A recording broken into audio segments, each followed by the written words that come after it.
इस वक्त की बड़ी खबर आ रही है। बिहार से पत्रकार राजदेव रंजन की गोली मारकर यहां पर हत्या कर दी गई है। तो इस वक्त की बड़ी खबर बिहार से आ रही है, जहां पर एक पत्रकार की हत्या कर दी गई है और अज्ञात बाइक सवारों ने राजदेव रंजन को गोली मारी है, जिसके चलते उनकी हत्या हो गई है। सिवान जिले के रेलवे स्टेशन के बाहर की ये पूरी घटना बताई जा रही है। तो सिवान जिले के रेलवे स्टेशन के बाहर ये पूरी घटना हुई है और शुक्रवार शाम को दिया गया था इस पूरी घटना को अंजाम। राजदेव के सर और गर्दन में लगी थी 3 गोलियां। तो जो पत्रकार थे राजदेव, उनके सर में 3 गोलियां लगी थी। अस्पताल पहुंचने पर डॉक्टरों ने उन्हें मृत घोषित कर दिया। तो इस वक्त की बड़ी खबर हम आपको बता रहे हैं, जो कि बिहार से आ रही है और विपक्ष इस तरह का साफ तौर पर आरोप यहां पर लगाया जा रहा है कि बिहार में जंगल राज नहीं बल्कि महाजंगल राज है।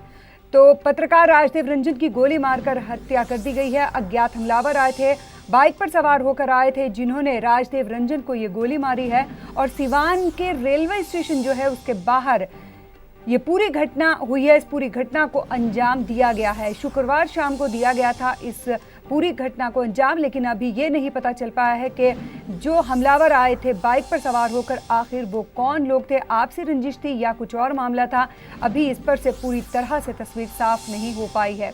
जैसे ही राजदेव को अस्पताल ले जाया गया, अस्पताल पहुंचने पर डॉक्टरों ने उन्हें मृत घोषित कर दिया और साथ ही बिहार में जंगल राज नहीं महाजंगल राज है, इस तरह का बीजेपी ने आरोप लगाया है। तो बीजेपी को ये साफ तौर पर प्रहार करने का यहाँ पर मौका मिल चुका है। जेडीयू और आरजेडी की जो गठबंधन की सरकार है, साफ तौर पर यहाँ पर जो है आरोप यहाँ पर बोला है, बीजेपी ने हमला बोला है यहाँ पर साफ तौर पर और कहा है कि बिहार में जंगल राज नहीं बल्कि महाजंगल राज है। तो बिहार के सिवान में पत्रकार की हत्या कर दी गई है। डेली हिंदी अखबार हिंदुस्तान के सिवान के ब्यूरो चीफ राजदेव रंजन को एक गोली मारी गई है। राजदेव को सिवान के टाउन थाना क्षेत्र में मोटरसाइकिल पर सवार 2 लोगों ने गोली मारी है। राजदेव को हॉस्पिटल ले जाया गया, जहां उनकी मौत हो गई।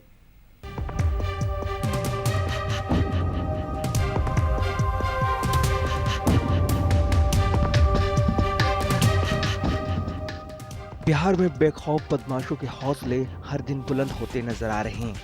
एक तरफ जहां सत्ता में विराजमान नीतीश सरकार राज्य में कानून व्यवस्था को पूरी तरह से काबू में बता रही है, तो वहीं दूसरी तरफ दिन दिहाड़े बिहार में खूनी खेल खेला जा रहा है। राज्य में नीतीश सरकार ने शराब पर पूरी तरह से पाबंदी बेशक लगा दी हो, लेकिन बिहार में कानून व्यवस्था को ताक पर रखकर हो रही हत्याओं पर लगाम लगाने में फेल साबित होते नजर आ रहे हैं नीतीश बाबू। ताज़ा मामलों पर गौर करें तो शुक्रवार की शाम को बदमाशों ने बिहार के सिवान में हिंदुस्तान अखबार के पत्रकार राजदेव रंजन को सरेआम गोली मारकर हत्या कर दी। हत्या के कारणों का फिलहाल कोई पता नहीं चल पाया है, जबकि पुलिस मामले की छानबीन में जुट गई है। राजदेव सिवान में अखबार के ब्यूरो चीफ थे और वारदात के वक्त कार्यालय से वापस घर लौट रहे थे। बताया जाता है कि शुक्रवार को शाम करीब 8 बजे टाउन थाना क्षेत्र के ओवरब्रिज के निकट अज्ञात बदमाशों ने उन्हें गोली मार दी। पुलिस से मिली जानकारी के मुताबिक एक गोली राजदेव के सिर में जबकि दूसरी उनके गर्दन में लगी। गोली मारने के बाद बदमाश फौरन वहां से फरार हो गए, जबकि गंभीर रूप से जख्मी हालत में पुलिस राजदेव को अस्पताल ले गई, जहां राजदेव को डॉक्टरों ने मृत घोषित कर दिया। दूसरी ओर पत्रकार राजदेव की हत्या मामले में बीजेपी ने नीतीश सरकार को निशाने पर लिया है। बीजेपी नेता शाहनवाज हुसैन ने ट्विटर पर लिखा है कि राजदेव रंजन बेबाक लिखने वाली पत्रकार थी। बहुत दुख हुआ सुनकर कि उनकी हत्या कर दी गई। नीतीश बनारस में घूम रहे हैं और बिहार में लोकतंत्र का चौथा स्तंभ खतरे में है। ये जंगल राज नहीं महाजंगल राज है। खैर, विपक्षी नहीं पूरे देश के सामने अब एक ही सवाल है कि नीतीश बाबू बिहार में कानून व्यवस्था को कब तक दुरुस्त कर पाएंगे या फिर सच में बिहार में एक बार फिर जंगल राज लेकर आएंगे।